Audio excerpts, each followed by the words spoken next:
Hi అండి. Welcome back to ఆహాబలే రుచి.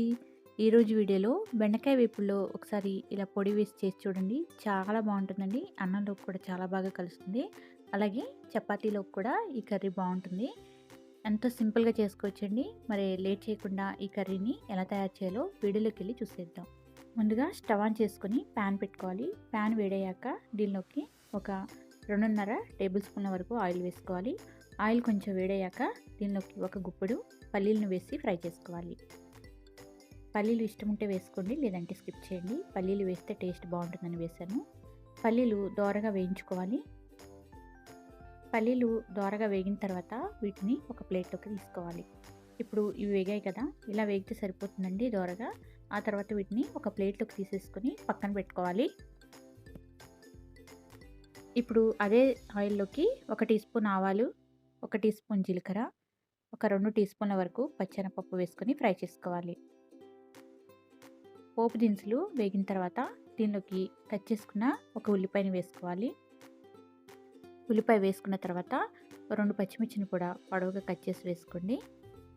అలాగే కొంచెం కరివేపాకును కూడా వేసుకోవాలి. వేసుకొని ఉల్లిపాయలు సాఫ్ట్గా అయ్యేంత వరకు ఫ్రై చేసుకోవాలి. ఉల్లిపాయలు మరీ ఎర్రగా వేగాల్సిన అవసరం లేదండి, కొంచెం వేగితే సరిపోతుంది. దీనిలోనే కొంచెం దంచుకున్న వెల్లుల్లి కూడా వేసుకోండి. వెల్లుల్లి వేస్తే టేస్ట్ బాగుంటుంది. ఆ తర్వాత దీనిలోకి మనం కట్ చేసి పెట్టుకున్న బెండకాయ ముక్కల్ని వేసుకోవాలి. బెండకాయ ముక్కలు ముందుగానే కట్ చేసి పెట్టుకోండి. ఒక నైట్ ముందు మార్నింగ్ చేస్తున్నట్లయితే నైట్ కట్ చేసి పెట్టుకోండి. మనకి ఇవి జిగురు లేకుండా ఉంటుంది. ఆరితే ముక్కలు కట్ చేసిన తర్వాత కొంచెం సేపు ఆరటం వల్ల మనకి జిగురు లేకుండా వస్తుందన్నమాట కర్రీ అనేది. ముందుగా ఈ బెండకాయ ముక్కలులో కొద్దిగా పసుపు వేసుకోండి, ఒక పావు టీ స్పూన్. వేసుకున్న తర్వాత ఒకసారి బాగా కలుపుకోండి.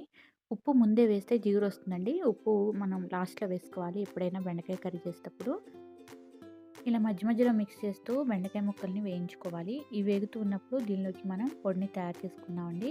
మరొక పక్క స్టవ్ మీద ప్యాన్ పెట్టి 1 టీ స్పూన్ ఆయిల్ వేసుకొని ఆయిల్ వేడయ్యాక 1 టేబుల్ స్పూన్ పచ్చెనపప్పు, 1 టేబుల్ స్పూన్ మినపప్పు, అలాగే 1 టేబుల్ స్పూన్ వరకు ధనియాలు వేసుకొని బాగా వేయించుకోవాలి.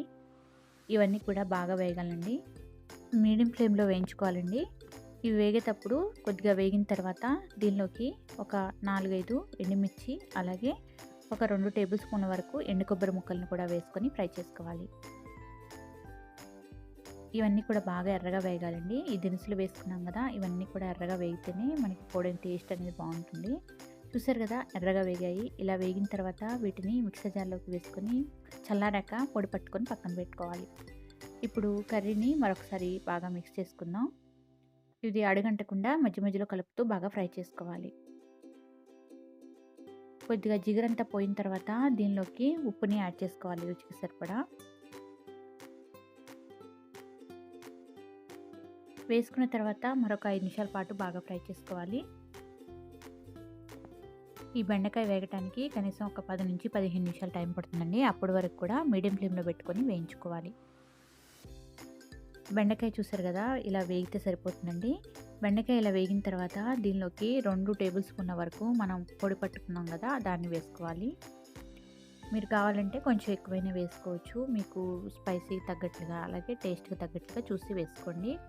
ఈ పొడి కావాలంటే కొంచెం ఎక్కువ పట్టుకొని మనం ఫ్రిడ్జ్లో పెట్టుకొని ఎప్పుడైనా ఇలాంటి ఫ్రైలు చేసేటప్పుడు వేసుకోవచ్చండి. నేను దీనిలోకి 1 టీ స్పూన్ కారం, అలాగే వేయించుకున్న పల్లీలను కూడా వేసుకొని కలుపుకుంటున్నాను. ఒకసారి అంతా కూడా బాగా కలుపుకున్న తర్వాత దీనిపైన మూత పెట్టేసుకొని 1 నిమిషం పాటు మగ్గిస్తే మనకి ఈ పొడంతా కూడా ఈ కర్రీకి పడుతుంది.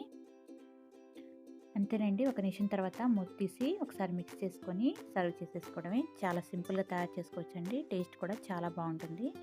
మనం రైస్లోకి, చపాతీలోకి, అలాగే పప్పు, సాంబార్ చేసినప్పుడు ఇలా కర్రీ చేసుకోండి. సింపుల్గా అయిపోతుంది. అలాగే టేస్ట్ కూడా చాలా బాగుంటుంది. మీకు కనుక ఈ రెసిపీ నచ్చినట్లయితే ఒక లైక్ చేయండి. మీ ఫ్రెండ్స్ అండ్ రిలేటివ్స్తో షేర్ చేయండి. మరిన్ని వెరైటీ అండ్ టేస్టీ రెసిపీస్ కోసం ఆహాబలి రుచి ఛానల్ని సబ్స్క్రైబ్ చేసుకోండి. Thank you for watching.